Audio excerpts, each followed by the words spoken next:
Wabarakatuh. Waalaikumsalam warahmatullahi wabarakatuh. Alhamdulillah, wassalatu wassalamu ala rasulillah, wala hawla wala quwata illa billah, amma ba'da. Rabbi shrah li sadri wa yassir li amri wahlul 'uqdatam min lisani yafqahu qawli. Subhanaka la ilma lana illa ma 'allamtana innaka antal alimul hakim, wala hawla wala quwata illa billahil aliyil azim. Alhamdulillah pemirsa Akademik TV, terutama kita ketemu kembali di dalam program Islamic Life pada pertemuan kedua kalau di dalam program pengajian kitab ini, karena kita sudah bertemu dan mulai mengaji kitab Ibanah ini sejak 2 minggu yang lalu bersama dengan narasumber tetap kita untuk pengajian kitab Al-Ibanah an Usulid Diyanah ini, yaitu Bapak Kiai Haji Dahyal Afkar. Saya sapa dulu Pak Kiai Dahyal Afkar. Assalamualaikum. Waalaikumsalam warahmatullahi wabarakatuh. Alhamdulillah sehat selalu. Semoga Alhamdulillah. Program kita ini memberikan manfaat kepada seluruhnya tanpa batas, karena yang kita bahas ini adalah masalah tauhid, masalah akidah yang tentu menjadi nilai dasar ya bagi setiap muslim. Apalagi ini faham akidah yang kita bahas ini adalah Ahlus Sunnah wal Jamaah. Baik, pemirsa Islamic Life yang berbahagia, para pecinta kitab kuning, yang bisa saya katakan demikian, bahwa pada malam ini adalah malam kedua yang sudah dibuka pada 2 minggu yang lalu, dan insya Allah kita akan meneruskan kembali dari apa yang sudah dijelaskan oleh narasumber kita terkait dengan, ini kemarin masih berkisar kepada biografi penulis, yaitu Al-Imam Abul Hasan Al-Asy'ari. Jadi nanti kita serahkan kepada beliau untuk menyambungkan kembali apa yang akan beliau sampaikan. Mungkin ada refleksi sedikit ya terhadap apa yang kemarin sudah beliau sampaikan kepada kita. Baik, untuk mempersingkat waktu, langsung saja saya serahkan waktu seutuhnya kepada narasumber kita, Bapak Kiai Haji Dahyal Afkar. Dipersilahkan. Assalamualaikum warahmatullahi wabarakatuh. Waalaikumsalam warahmatullahi wabarakatuh. Bismillahirrahmanirrahim. Alhamdulillahi rabbil alamin. Wa bihi nasta'inu ala umurid dunya waddin.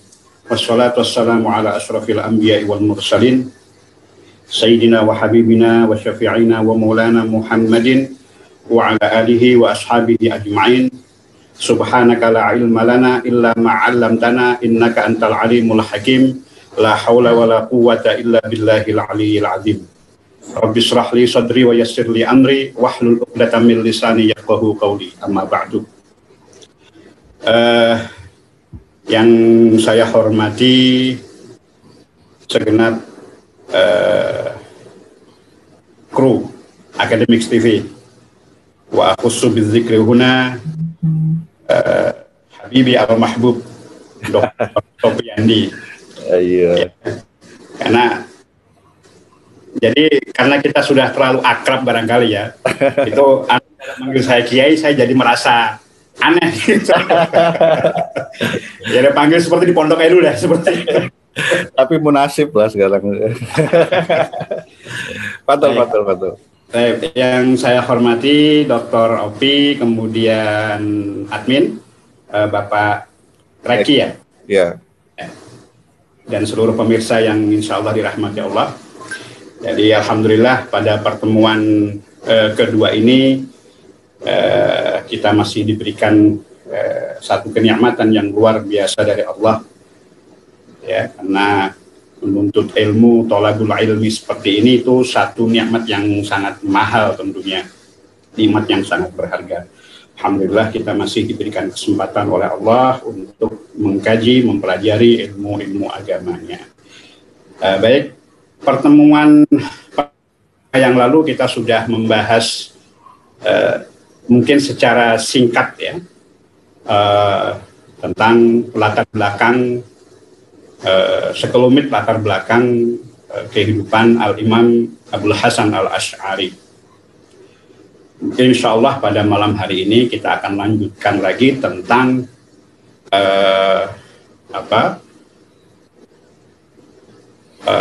periode konversi mazhab teologis Imam Abul Hasan Al-Asy'ari.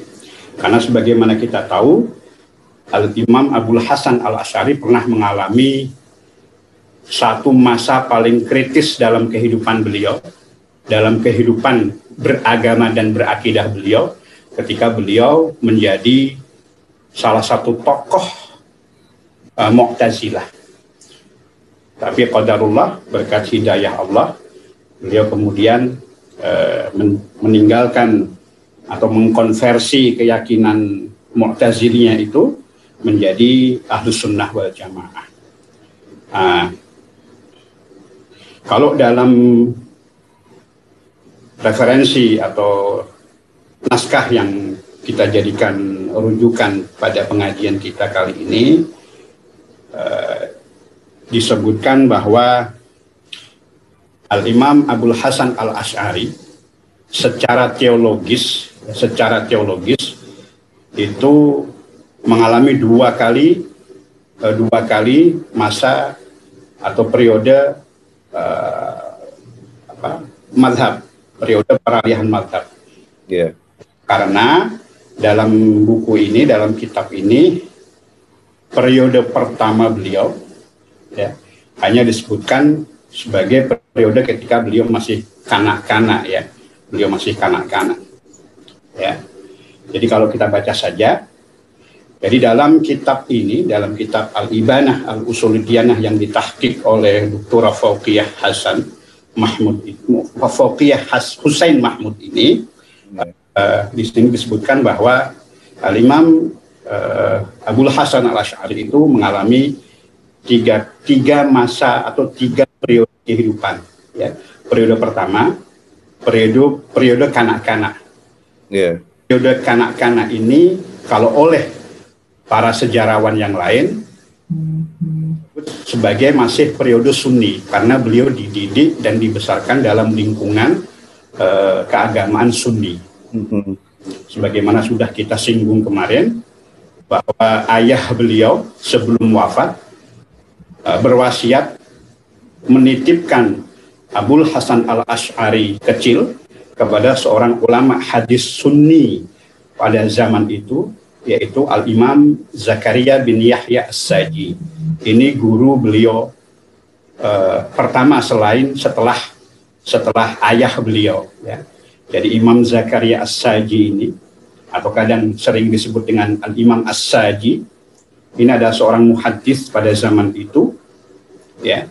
Jadi dari beliaulah Al-Imam Abul Hasan Al-Asy'ari mengambil sanad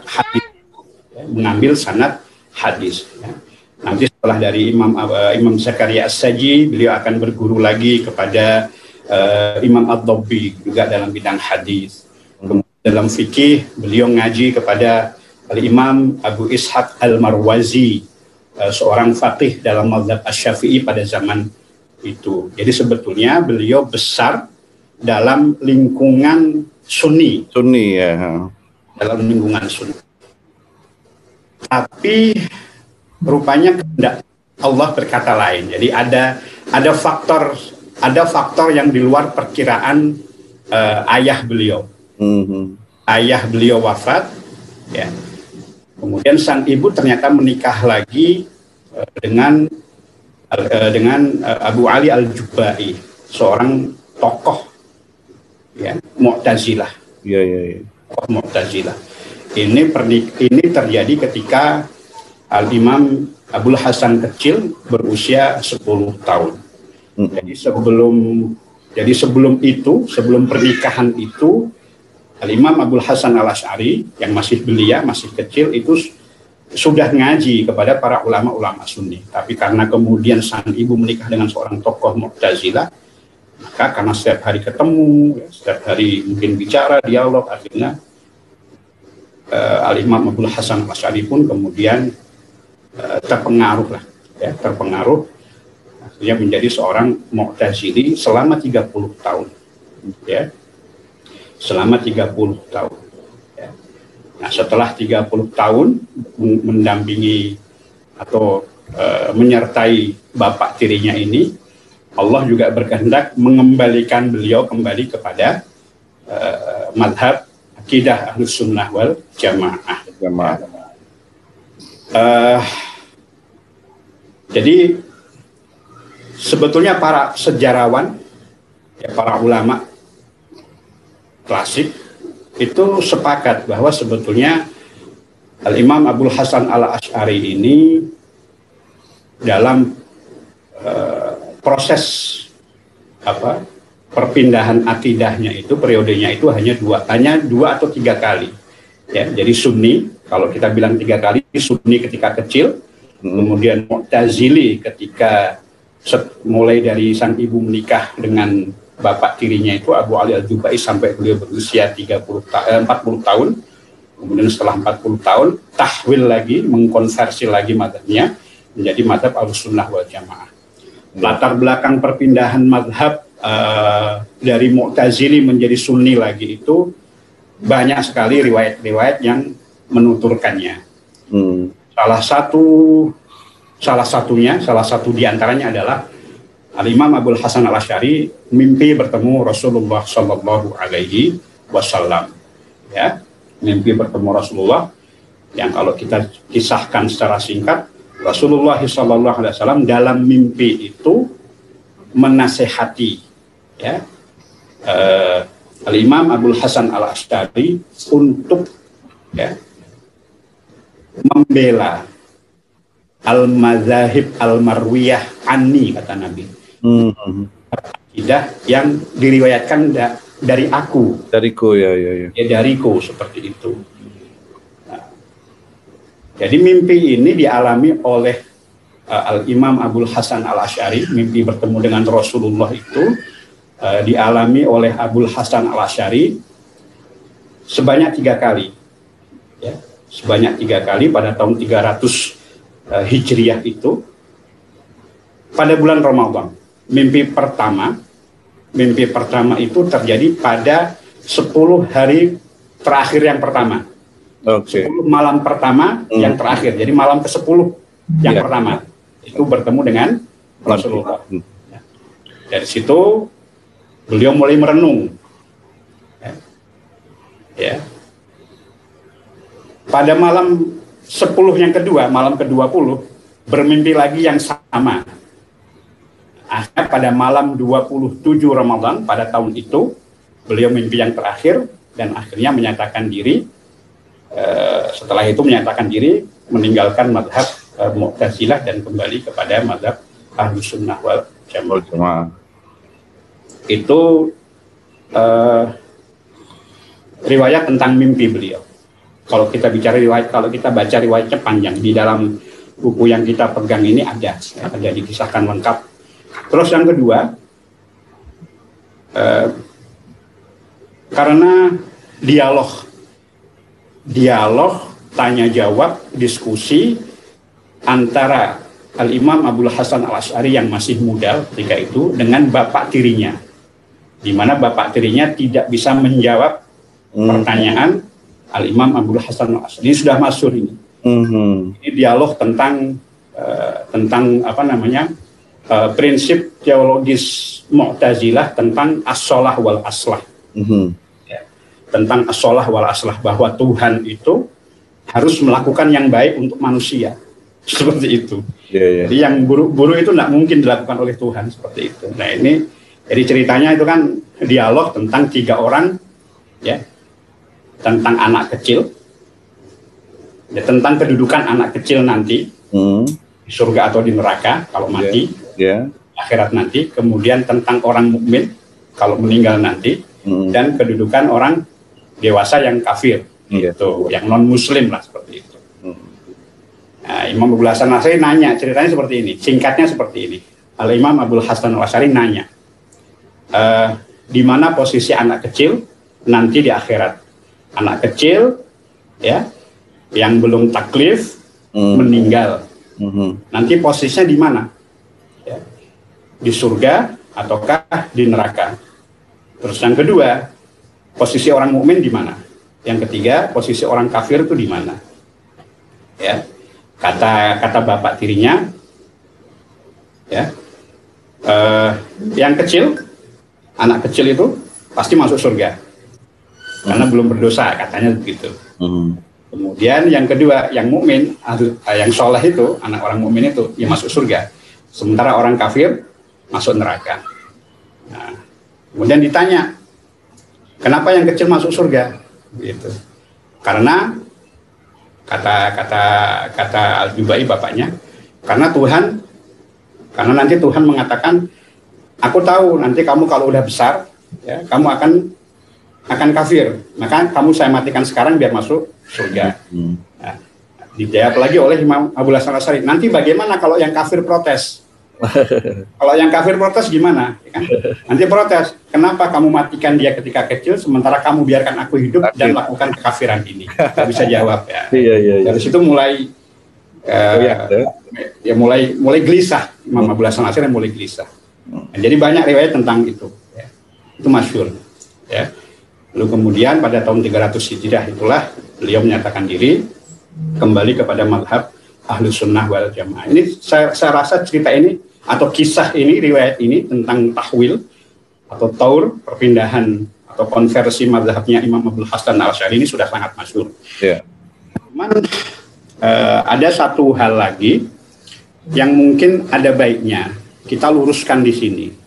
Karena sekarang ini, akhir-akhir ini, banyak sekali beredar, banyak sekali viral, ya, satu pandangan bahwa Al-Imam Abul Hasan Al-Asy'ari itu betul mengalami 3 kali masa periode pergantian mazhab, tapi tidak seperti yang dinyatakan oleh para sejarawan Muslim klasik. Kalau yang sekarang ini mengatakan bahwa Al-Imam Abul Hasan Al-Asy'ari itu betul mengalami 3 periode, tapi dari seorang Mu'tazili, ya, yang pertama sebagai seorang Mu'tazili, kemudian berpindah mazhab teologis atau akidah menjadi seorang pengikut mazhab Kullabiyah. Ya. Mazhab Kullabiyah ini dipelopori atau diimami oleh Muhammad ibnu Sa'id ibnu Kullab. Jadi namanya mazhab Kullabiyah. Yeah. Nah, dari Kullabiyah ini kemudian menjadi Sunni, mengikuti jejak para ulama salafus soleh seperti itu. Nah, ini perlu kita luruskan. Karena dalam catatan catatan sejarah itu Al-Imam Abul Hasan Al-Asy'ari hanya mengalami perpindahan mazhab, ya, dari seorang Mu'tazili menjadi Sunni, atau dari Sunni berubah menjadi Mu'tazili, pindah lagi jadi Sunni, yang menjadi seorang Sunni lagi. Ya, itu. Nah, sekarang coba kita luruskan. Maksudnya, jadi kemarin gini Dr. Opi, hari Kamis yang lalu itu saya sudah buat makalah, bukan makalah, coret-coretan. Ya, tentang apa namanya? Tentang untuk meluruskan meluruskan pemahaman ini, ya. Tapi naskahnya masih tertinggal di kantor. Iya. Saya gambarkan saja secara singkat ya. Saya sudah buat coret-coretan sedikit ini. Ya. Jadi ada sebagian orang, ya, yang berpandangan bahwa Al-Imam Abul Hasan Al-Asy'ari itu melalui 3 periode perpindahan mazhab, konversi mazhab akidah dalam hidup beliau. Yang pertama adalah periode di mana beliau menjadi seorang Mu'tazilah, ya. sampai beliau berumur 40 tahun. Kemudian yang kedua, periode di mana beliau mengikuti Abdullah ibn Sa'id ibn Kullab, atau menjadi seorang kullabiyah, pengikut mazhab kullabiyah. Yang ketiga, periode beliau rujuk atau kembali lagi pada akidah Ahlus Sunnah wal Jamaah. Ya. Nah, ini harus, saya rasa perlu diluruskan, ya, karena mereka yang berpendapat seperti ini, ya, mengatakan bahwa al-Asy'ariyah kita ini, ya, atau mayoritas umat Islam di Indonesia lah, itu mengikuti Imam Abul Hasan Al-Asy'ari ketika beliau menjadi seorang kullabiyah. Betul enggak ini? Nah, ini harus kita luruskan, ya. Karena menurut kelompok ini, kelompok yang mengatakan bahwa Imam Abul Hasan ini pernah menjadi seorang kullabi, dan kita Asy'ariyah, ya, mengikuti Imam Abul Hasan pada periode beliau menjadi seorang kullabi, ya, itu mengatakan bahwa Muhammad ibn Sa'id ibn Kullab, ya, imam dari madhab kullabiyah, ini bukan seorang Ahlus Sunnah.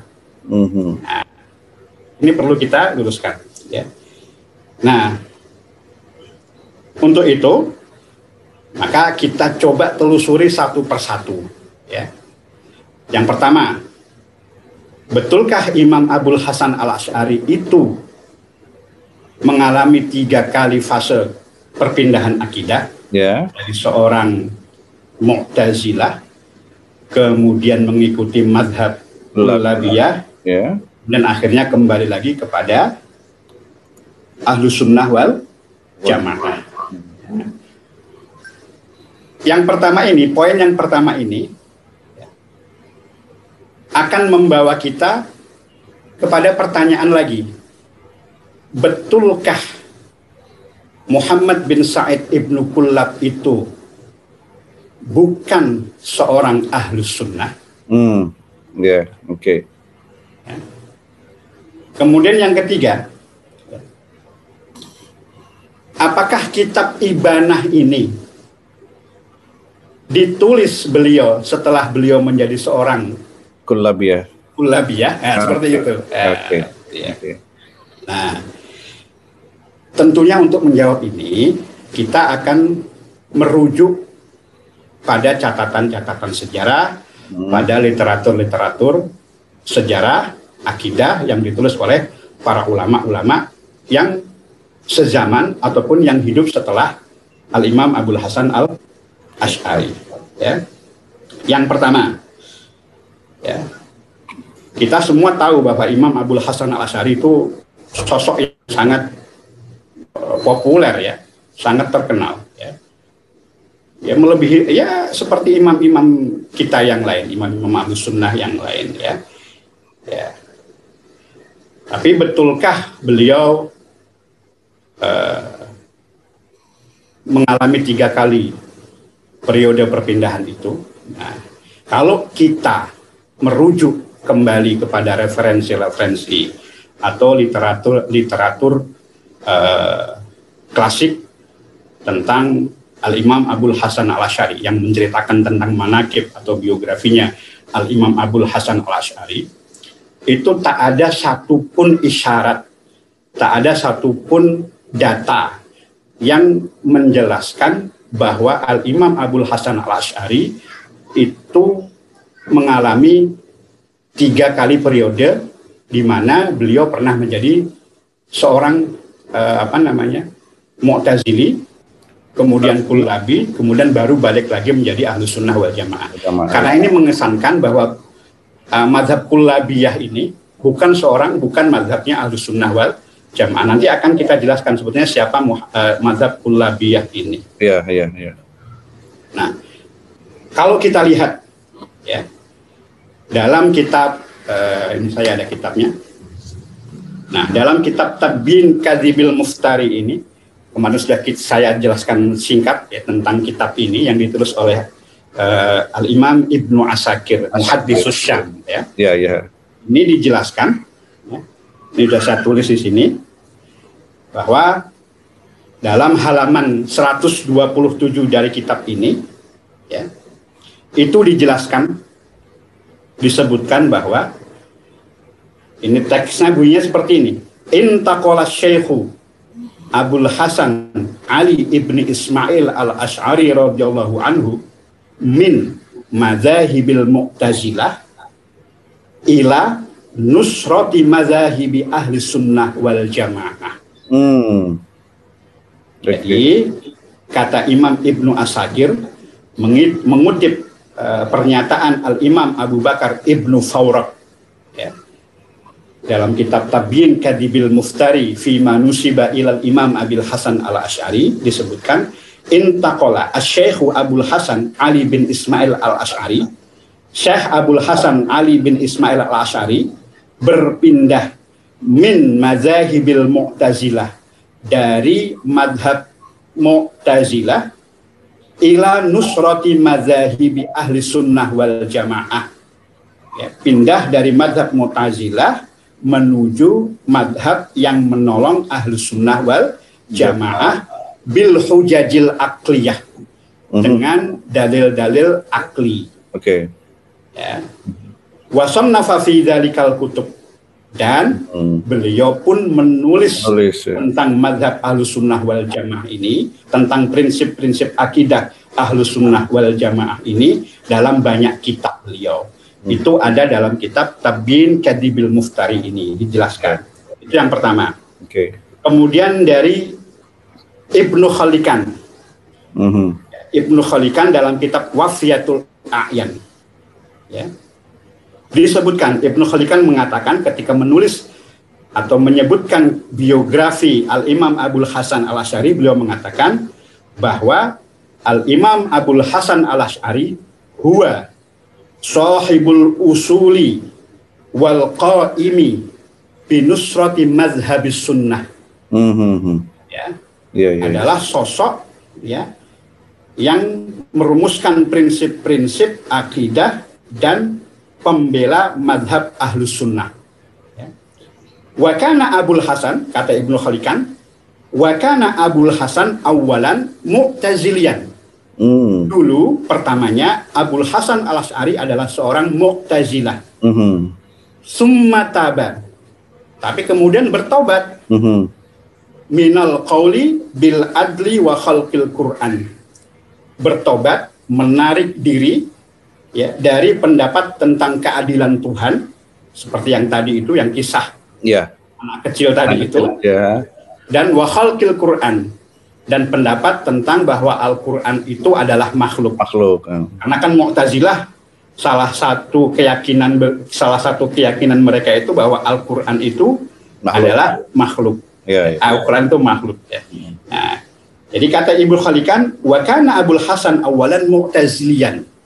Pertamanya memang Abul Hasan al-Ash'ari adalah seorang Mu'tazilah.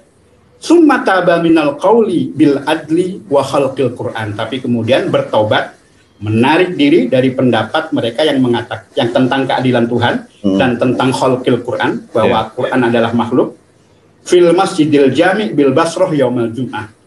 Jadi beliau menyatakan diri, melepaskan atau menarik diri, rujuk dari madhab Mu'tazilah menjadi Ahlus Sunnah, dan menyatakan diri, mendeklarasikannya secara terang-terangan pada hari Jumat ya, di atas mimbar Masjid Basrah. Nah, itu sudah masyhur. Jadi dari dua catatan sejarah ini saya sudah membuktikan, sudah menjelaskan bahwa Imam Abul Hasan al-Ash'ari dari seorang Mu'tazilah langsung menjadi seorang Ahlus Sunnah. Kembali lagi menjadi seorang Ahlus Sunnah wal Jamaah. Ya. Nah, sekarang ada lagi dalam catatan kitab Syiar A'lamin Nubala. Nah, dalam kitab Syiar A'lamin Nubala yang ditulis oleh Al-Imam Az-Zahabi. Al-Imam Zahabi ini kan muridnya Ibnu Taimiyah ya. Muridnya Ibnu Taimiyah. Ibnu Taimiyah betul. Ya. Al-Imam Al-Zahabi mengatakan dalam kitab Syiar A'lamin Nubala yang beliau tulis, juz 15 halaman 89. Oke. Ditulis, wa balaghana anna Abul Hasan taba. Sudah sampai kepada kami riwayat bahwa Abul Hasan Al-Asy'ari taba, bertobat. Tobat dari keyakinan Mu'tazilahnya. Wa sa'ida mimbarul Basrah, dan kemudian menyatakan diri, mendeklarasikan dirinya secara terang-terangan keluar dari mazhab Mu'tazilah di atas mimbar masjid di Basrah. Ya. Wa qala, dan ketika itu, ketika di atas mimbar itu, Al-Imam Abul Hasan mengatakan, inni kuntu aqulu bi khalqil Qur'an. Dulu aku punya pendapat tentang Quran itu tercipta, bahwa Al-Quran adalah makhluk. Wa inni, dan sekarang, wa inni ta'ibun, sekarang aku bertobat dari keyakinan seperti itu, mu'taqidun, dan berkeyakinan ar-radda, untuk membantah keyakinan-keyakinan alal Mu'tazilah, membantah keyakinan-keyakinannya Mu'tazilah. Ini jelas ya, dari Mu'tazilah kemudian langsung kembali lagi menjadi seorang Sunni. Ya. Lebih jelas lagi dalam Muqaddimah Ibnu Khaldun. Dalam Muqaddimah Ibnu Khaldun itu kemarin sudah saya fotokopikan di kantor tadi. Sudah saya fotokopikan ini kutipan-kutipan atau halaman-halaman kitab-kitab yang menyebutkan hal-hal ini tadi tentang bahwa Abul Hasan itu pindah dari Mu'tazilah langsung kembali menjadi Ahlus Sunnah. Ini saya tulis aja ini. Nah, dalam Muqaddimah Ibnu Khaldun dikatakan, ya, ila an dhahara Syekh Abul Hasan Al-Asy'ari. Jadi ini sebelumnya Ibnu Khaldun ini dalam kitab Muqaddimahnya ini cerita tentang bagaimana Mu'tazilah.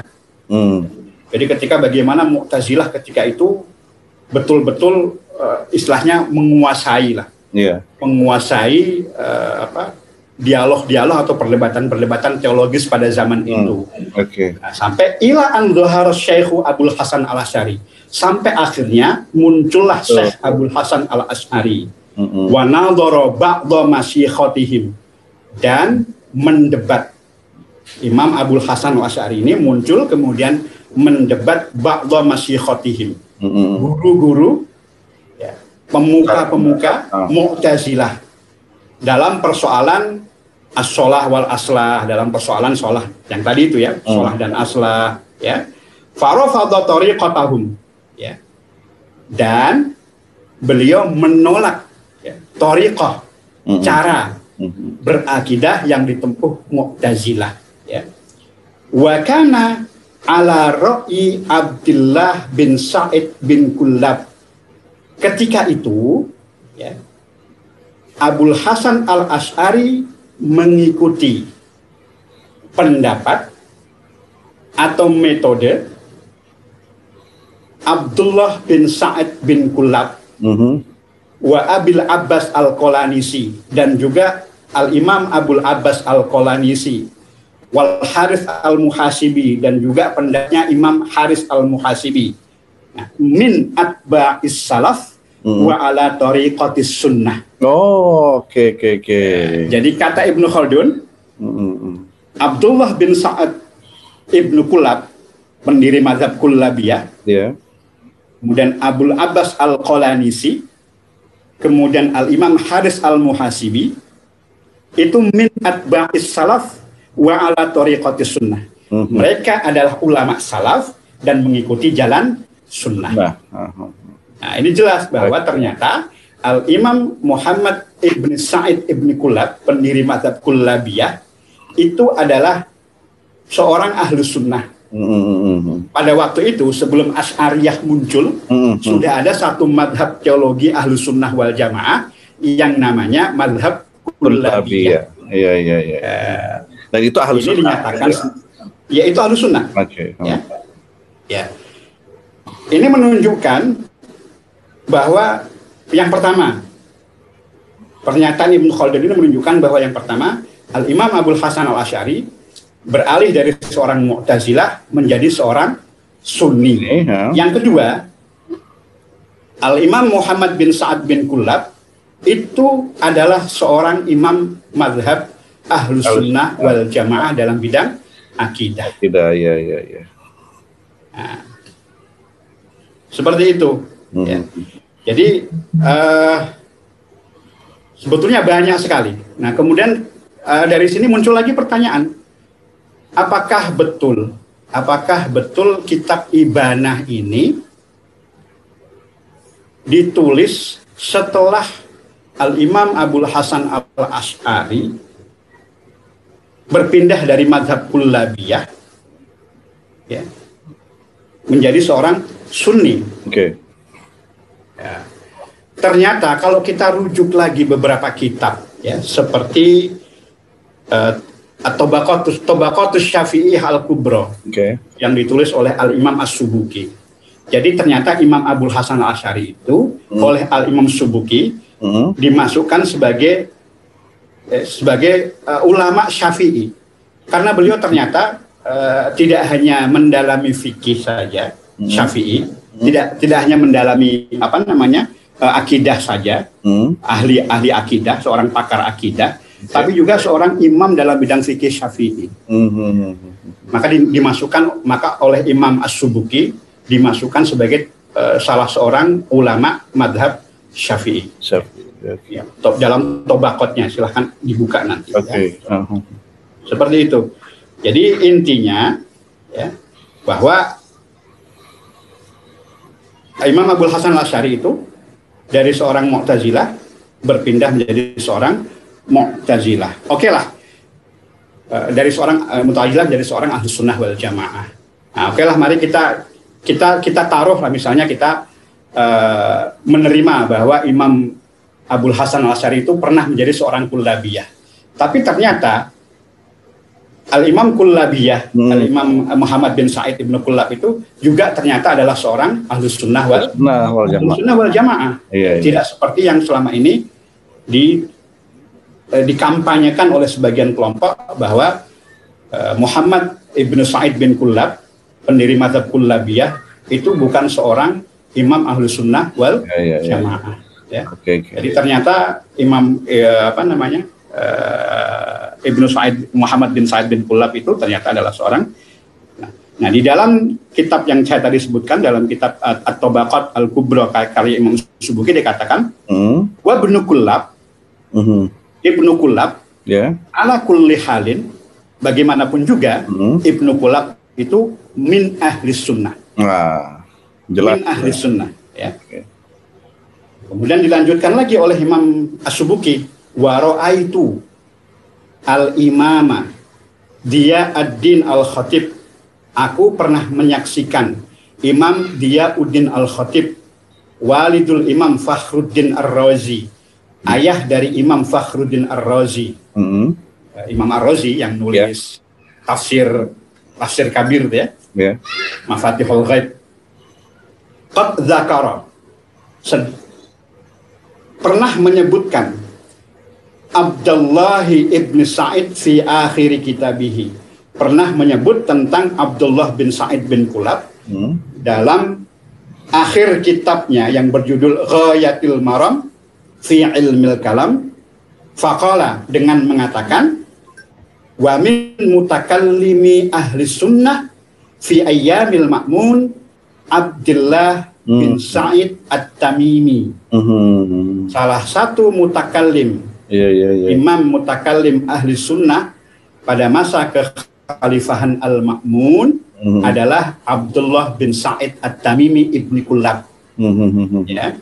Alladzi dammaral Mu'tazilah fi majlisil Ma'mun wa faddahahum bibayani, yang mana Abdullah bin Sa'ad ibni Kullab ini, pendiri mazhab Kullabiyah ini, dammaral Mu'tazilah fi majlisil Ma'mun, adalah orang yang pernah mengalahkan kelompok Mu'tazilah di majlisnya Khalifah Al-Ma'mun. Ya. Kita akan tahu sendiri ya bagaimana Khalifah Al-Ma'mun, ya, bagaimana kecenderungan Khalifah Al-Ma'mun kepada mazhab Mu'tazilah.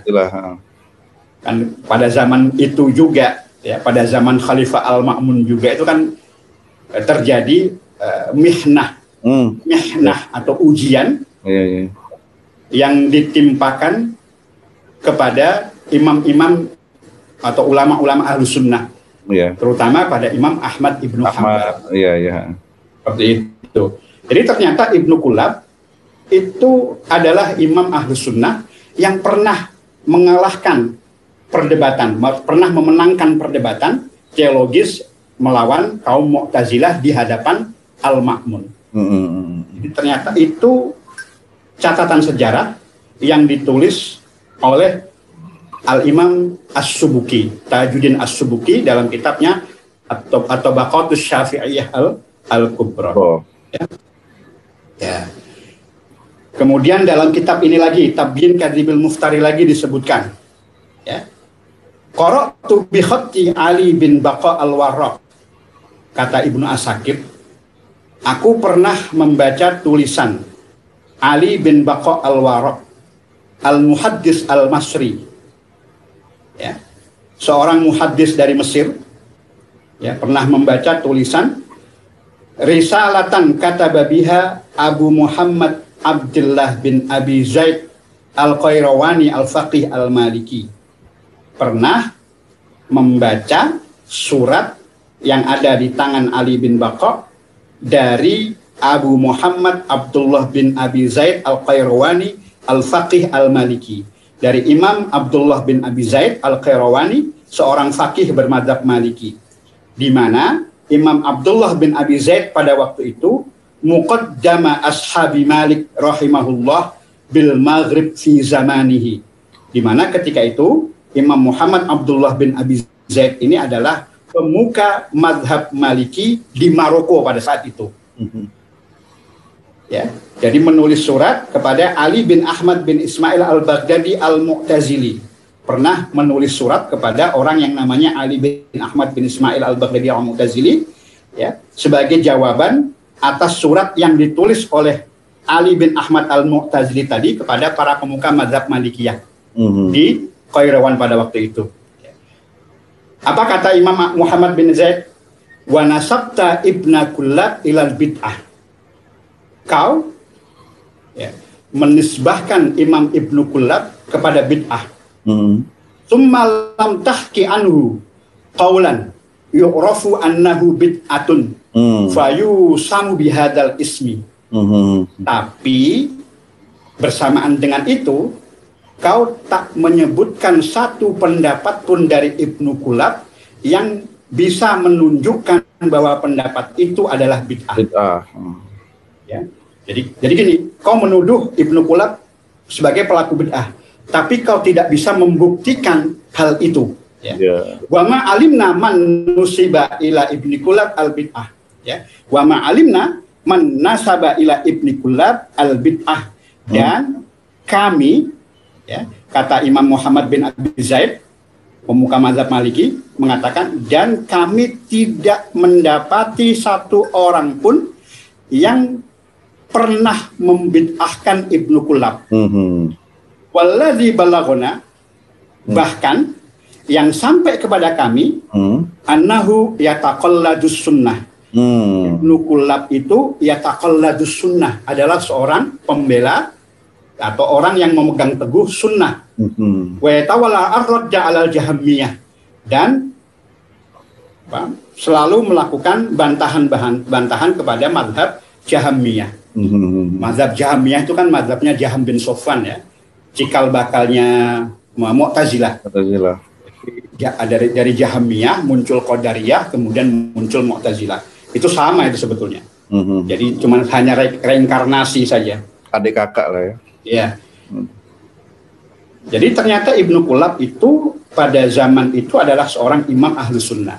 Tapi madhabnya, ya, madhab akidah beliau tidak bertahan lama. Ya, sebagaimana kalau kita pelajari, madhab itu kan bisa bertahan lama kalau misalnya yang pertama, faktornya yang pertama ada yang mencatat, ya, ada yang merekam pendapat-pendapat sang imam, kayak mazhab Syafi'i. Ini Ini banyak catatan dari murid-murid Imam Syafi'i, ya, sehingga mazhab Syafi'i bisa tersebar. Kemudian yang kedua, mazhab itu akan bertahan kalau ada regenerasi. Contohnya mazhab Syafi'i kita. Ya. Setelah Imam Syafi'i wafat, banyak murid-murid beliau yang ikut menyebarkan mazhab Syafi'i. Nah, seperti itu, ya. Jadi intinya, ya, Imam Ibnu Kullab itu adalah seorang ahlus sunnah. Nah, sekarang kita kenapa kok sekarang ini ada semacam gerakan atau kampanye lah yang seolah-olah menyudutkan Ibnu Kullab ini.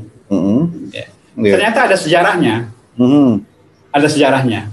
Jadi kan tadi kan disebutkan bahwa Ibnu Kullab, kemudian Imam Haris Al-Muhasibi, kemudian Al-Imam Al-Qalanisi, itu adalah imam-imam ahlus sunnah. Ya. Cuman mereka bertiga ini pernah berbeda pendapat dengan Al-Imam Ahmad Ibnu Hanbal dalam persoalan lafaz Al-Quran. Jadi ulama sunnah ketika itu, ahlus sunnah ketika itu, dari Imam Ahmad Ibnu Hanbal, Imam Syafi'i, kemudian Imam Ibnu Kullab, ya, kemudian Al-Qalanisi, Al-Haris Al-Muhasibi, dan yang lain-lain, semuanya sepakat bahwa yang namanya Al-Quran itu adalah kalamullah. Al-Quran kalamullah ghairu makhluk. Bukan makhluk. Sementara Mu'tazilah, mazhab yang ketika itu sedang kuat-kuatnya mengatakan bahwa Quran adalah makhluk. Sementara Ahlus Sunnah mengatakan Al-Quran kalamullah. Quran itu kalamullah. Nah, cuman timbul lagi permasalahan, ya. Ketika ada yang mengatakan bagaimana dengan lafadznya Al-Quran. Maksudnya lafadz begini. Lafzi, talafut dengan Quran itu makhluk bukan? Saya baca Quran. Saya membaca Quran. Apakah rangkaian kata, lafadz-lafadz yang keluar dari mulut saya ini kalamullah ataukah makhluk? Oke. Ya. Jadi sebetulnya belajar ilmu kalam itu kayak belajar filsafat sebetulnya. Iya. Ya, seperti itu. Nah, kalau Imam Ahmad Ibnu Hanbal menutup semua pintu dialog tentang itu. Bahwa beliau cukup mengatakan bahwa Al-Quran ya sudah kalamullah. La aqulu ghairu hadza. Saya tidak mengatakan yang selain ini. Yang penting Quran itu kalamullah. Sementara imam-imam seperti Ibnu Kullab, Al-Qalanisi, Al-Muhasibi, ya, mengatakan, ya, jadi gini, kondisi sosial, lingkungan, beragama pada saat itu yang memaksa, yang mengharuskan ketiga imam ini untuk menjelaskan tentang talafut bil Quran. Ya. Sementara Imam Ahmad Ibnu Hanbal mengatakan sudah cukup bahwa Quran itu kalamullah. Jangan ngomong yang lain-lain. Kenapa Imam Ahmad ngomong seperti ini, bicara seperti ini, berpendapat seperti ini? Untuk tidak membuka lagi, ya, peluang munculnya pendapat bahwa Quran adalah makhluk. Sementara, ya, imam yang lain, Imam Al-Muhasibi, Imam Ibnu Kullab, kemudian Imam Al-Qalanisi harus menjelaskan ini kepada mereka-mereka yang masih punya pemahaman, sisa-sisa pemahaman Mu'tazilinya. Jadi mereka mengatakan betul, Quran adalah kalamullah. Tetapi lafadz yang keluar dari manusia ketika membaca Al-Quran itu adalah makhluk. Jadi yang keluar dari mulut manusia itu bukan kalamullah, meskipun dia membaca ayat. Ya.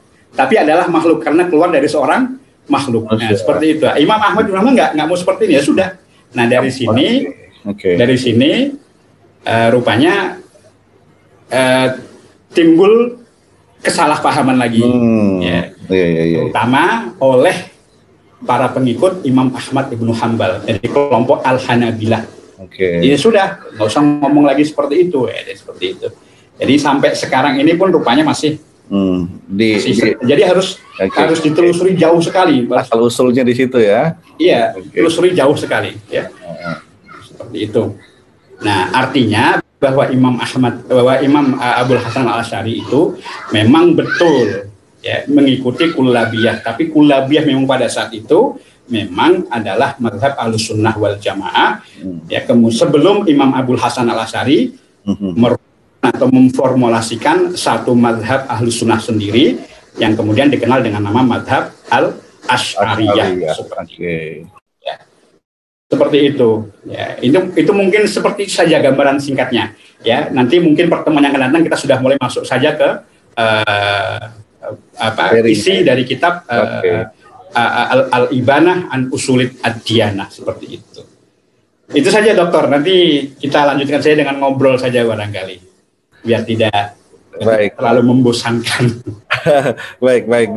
Terima kasih Pak Kiai kita, Pak Kiai Dahya Al-Afkar, yang sudah memberikan gambaran tentang bagaimana sesungguhnya kalau kita bisa katakan polemik yang terjadi di dalam kehidupan Al-Imam Abul Hasan Al-Asy'ari ini terkait dengan perpindahan ideologi yang terjadi di dalam kehidupan beliau ini. Kita sudah dapatkan gambaran bagaimana pendapat-pendapat yang banyak kemudian kalau memakai istilah sekarang itu digoreng-goreng ya. Pendapatnya digoreng oleh orang-orang yang tidak menyukai atau orang-orang yang suka menebar fitnah terhadap sesuatu, sehingga kemudian sampai pada kita beberapa isu yang terkait dengan hal ini. Ada yang mengatakan bahwa pada asalnya itu Mu'tazilah, kemudian ada juga mengatakan bahwa Imam Abul Hasan Al-Asy'ari ini justru seperti tadi yang pakai kita jelaskan dengan gamblang sekali, bahwa ada juga yang mempertanyakan kullabiyah itu malah bukan Ahlussunnah itu, tapi semuanya sudah di-clearkan di sini dengan sangat jelas dan sangat gamblang oleh narasumber kita, sehingga setidaknya kita jika menemukan hal-hal yang seperti itu kita bisa memberikan penjelasan dan meluruskannya. Baik, waktu sebenarnya masih ada, sekitar 10 menit lagi, karena sebagaimana timing yang sudah kita tetapkan 1 jam, maka kami juga persilakan kepada seluruh peserta yang ikut di sini untuk bertanya langsung.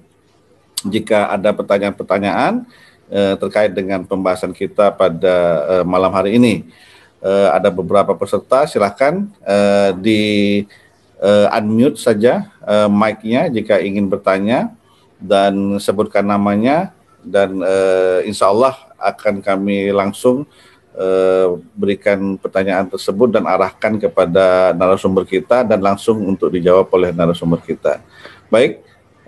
Silakan dari seluruh peserta pengajian kitab Al-Ibanah ini, kalau ada yang mau bertanya. Ini saya ada satu pertanyaan yang masuk melalui message dari pesan perihal tentang kullabiyah itu. Nih kalau saya panjang pertanyaannya, saya ringkaskan aja. Kenapa kemudian kullabiyah itu menjadi suatu paham yang berdiri sendiri, sehingga menimbulkan pertanyaan kita apakah ini Ahlussunnah atau tidak. Jika seandainya dia Ahlussunnah, kenapa tidak memakai Ahlussunnah saja, tapi kenapa kok memakai kullabiyahnya seperti itu? Oke. Itu kira-kira oke. Ya. Jadi yang menamakan, jadi penamaan, saya langsung jawab saja ya. Ya, langsung aja. Jadi yang menamakan itu mazhab kullabiyah bukan Imam Ibnu Kullab. Oh, gitu. Sama dengan kita ketika kita misalnya dalam fikih ya. Dalam fikih kita tidak mengatakan, yang mengatakan itu mazhab misalnya mazhab Asy-Syafi'i, yang menamakan bukan Imam Syafi'i. Jadi artinya bahwa pilihan-pilihan fikih yang ditempuh oleh Imam Asy-Syafi'i. Kemudian dalam akidah Imam Ibnu Kullab mempertahankan mazhab Ahlussunnah dengan pilihan-pilihan ya yang ia tempuh sendiri, maksudnya dengan tetap berdasarkan pada riwayat-riwayat yang bersumber dari Rasulullah, ya. Tapi itu jadi beliau yang bukan menciptakan madhab kullabiyah, bukan. Seperti Imam Asy'ari. Imam Asy'ari, beliau tidak menamakan madhabnya Asy'ariyah, tidak, ya, tapi hanya mengatakan bahwa ini adalah madhab yang diriwayatkan oleh Rasulullah, hanya saja kemudian menjadi sebuah madrasah, semacam institusi, ya, teologis yang kemudian oleh orang disebut dengan Asy'ariyah, disebut dengan kullabiyah, seperti itu. Ya.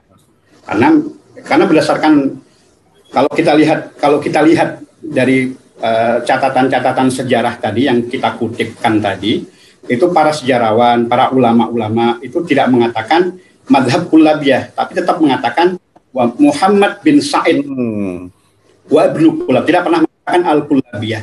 Nama al-kullabiyah itu muncul setelah Imam Ibnu Kullab tidak ada lagi. Ya, kemudian ada beberapa pendapatnya yang kemudian dinisbahkan kepada beliau, namanya madhab al-kullabiyah, seperti itu. Baik, terima kasih. Yang mau bertanya langsung silakan, kita masih buka pertanyaan karena masih ada waktu sekitar 3 menit lagi. 3 menit lagi. Saya ada 2 sebenarnya, 3 masuk di saya, 1 yang tadi, kemudian yang cuman ini kalau saya lontarkan ke narasumber kita kayaknya harus panjang jawabannya, saya khawatir juga ini, tapi mungkin nggak masalah saya ini ya, mungkin nanti Pak Kiai bisa dibatasi lah jawabannya terkait dengan makhluk, Quran makhluk itu tadi. Nah itu kan tentu ini kalau kita bicara tentang teori kita katakan ya, teori yang diusung oleh Mu'tazilah ini, pertanyaannya adalah Pak Kiai mohon jelaskan kepada kami tentang teori Al-Quran makhluk oleh Mu'tazilah tersebut. Ya, pertanyaannya seperti itu. Nah, itu panjang ini. Ya. Saya jawab langsung ya? Ya, silakan. Nah, jadi begini, saya jawab secara singkat. Oke. Jadi Mu'tazilah itu faham akidahnya adalah faham monoteisme radikal. Radikal ya. Tauhid tapi radikal. Mereka mengesahkan Allah. Memang maksudnya mengesahkan Allah, tapi jatuh dalam lembah tafrid ekstrim yang terlalu liberal.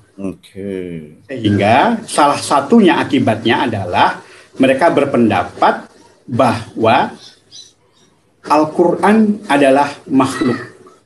Karena mereka berkeyakinan, ya, yang esa, yang tunggal, yang qadim itu adalah zatnya Allah. Yang qadim zatnya Allah. Nah, sementara kalau kita ahlu sunnah mengatakan yang qadim, Allah ya qadim sebagai zatnya, sifatnya Allah juga qadim. Jadi arti qadim itu Allah itu tidak punya permulaan, ada tanpa permulaan, ya, dan ada, pokoknya adanya tanpa permulaan gitu. Gampangnya seperti itu, ada tanpa dimulai oleh sesuatu. Nah, seperti itu. Mu'tazilah tidak mungkin, ya, Allah punya sifat, karena kalau sifat Allah itu juga qadim, maka artinya akan ada 2 yang qadim, dan itu mustahil. Nah, sementara kalamullah itu kalam, Allah kan punya sifat kalam. Ya. Sifat Allah bagi kita ahlus sunnah, ya, sifat Allah salah satunya adalah kalam. Ya. Bagi Mu'tazilah nggak mungkin Allah ada 2 qadim. Karena itu Al-Quran itu bukan kalamullah, itu makhluk tercipta. Nah, seperti itu. Jadi intinya karena konsep monoteisme radikal yang mereka anut, ya, dengan pemikiran semata, ya, hanya berdasarkan pemikiran akal nalar logis mereka semata, itu mereka akhirnya jatuh ke dalam lembah taktil. Artinya taktil itu tidak mengakui adanya sifat-sifat Allah. Allah. Salah satunya sifat kalam itu. Maka karena mereka mengatakan bahwa tak mungkin ada dua yang kodim. Yang kodim ya Allah. Nggak mungkin ada dua yang kodim, mustahil ada dua yang kodim. Nah seperti itu. Karena itu Al-Quran adalah makhluk bagi menurut kalangan Mu'tazilah. Sementara kita tidak. Kita mengatakan Al-Quran ya kalamullah. Kalamullah. Itu. Ya, okay. Mungkin itu jawaban singkatnya. Baik. Ini memang pemirsa kalau berbicara tentang ini panjang sekali. Bahkan tadi sempat disinggung oleh beliau, sejarahnya itu berdarah-darah itu. Kalau di dalam memperjuangkan dua pihak ini berargumen itu sampai berdarah-darah itu sejarahnya dan luar biasa. Tapi jangan khawatir. Pada saatnya nanti kita akan sampai pada pembahasan itu di dalam kitab ini. Ada. Jadi bersabar saja, ada waktunya nanti kita sampai pembahasan itu. Tentu pembahasannya akan lebih luas dan lebih komprehensif lagi kita dapatkan dari narasumber kita. Terkait dengan ini waktu juga cuman muncul pertanyaan malah ini gara-gara kalimat radikal tadi ini Pak Kiai, mungkin satu aja yang saya ini aja kali ya saya ambil. Pertanyaannya, jika memang demikian pemahaman akidah itu sangat radikal, apakah radikalisme yang muncul di tengah Islam dewasa ini akibat daripada pemahaman akidah juga? Bagaimana menurut Pak Kiai? Wah ini silakan Pak Kiai. Jadi kalau radikalisme yang berkembang dewasa ini faktornya banyak sebetulnya, ya. Ada faktor politik, ya, ada macam-macam lah, ya. Kalau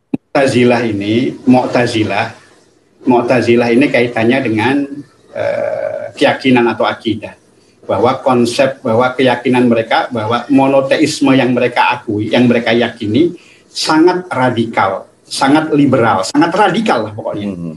Ya. Makanya mereka ekstrim sekali sehingga sampai mengatakan bahwa ya tadi itu seperti tadi bahwa Allah itu nggak punya sifat, karena kalau sifatnya Allah itu juga kodim berarti ada dua yang kodim. Radikalnya seperti ini, bukan berarti radikal seperti yang yang terjadi dewasa ini. Tapi kenyataannya karena Mu'tazilah ini salah satu prinsip usulul khamsahnya, Pancasilanya Mu'tazilah itu salah satunya adalah konsep al-amru bil ma'rufnya itu yang terlalu radikal juga. Akhirnya ketika menjadi madhab resmi pada zaman itu, terjadilah peristiwa yang berdarah-darah tadi itu karena terlalu radikal.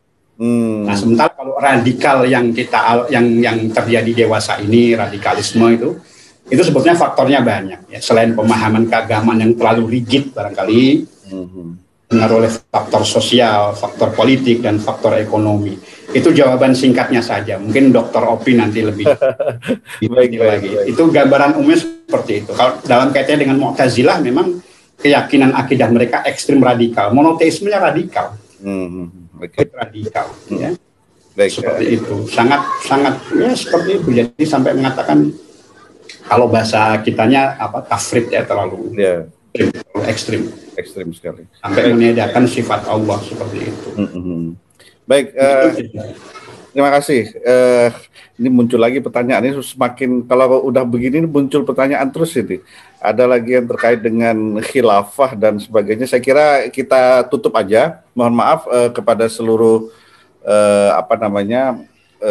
pemirsa bahwa karena waktu juga ya, dan memang pertanyaan-pertanyaannya ini kalau saya lihat melebihi dari waktu kalau kita layani semuanya nanti dan banyak nanti kita akan dapatkan pada saatnya nanti di dalam ketika kita mulai membahas ya. Ini pada saat ini kita dua pertemuan awal ini memang belum masuk ke dalam materinya, belum masuk pada konten daripada kitab Al-Ibanah ini.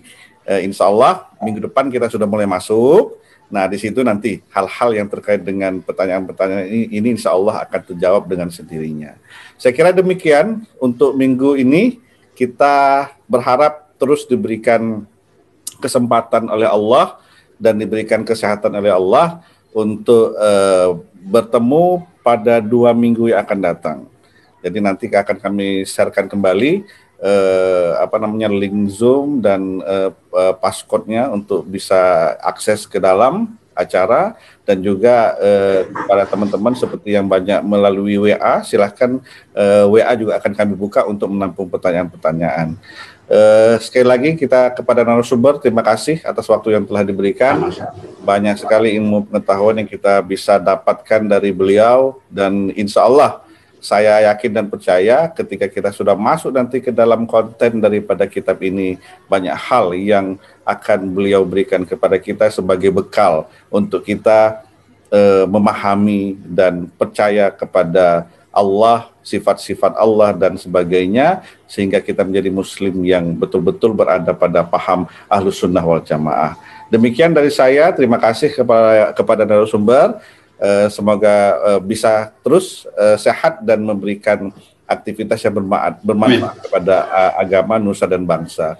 Demikian, wassalamualaikum warahmatullahi wabarakatuh.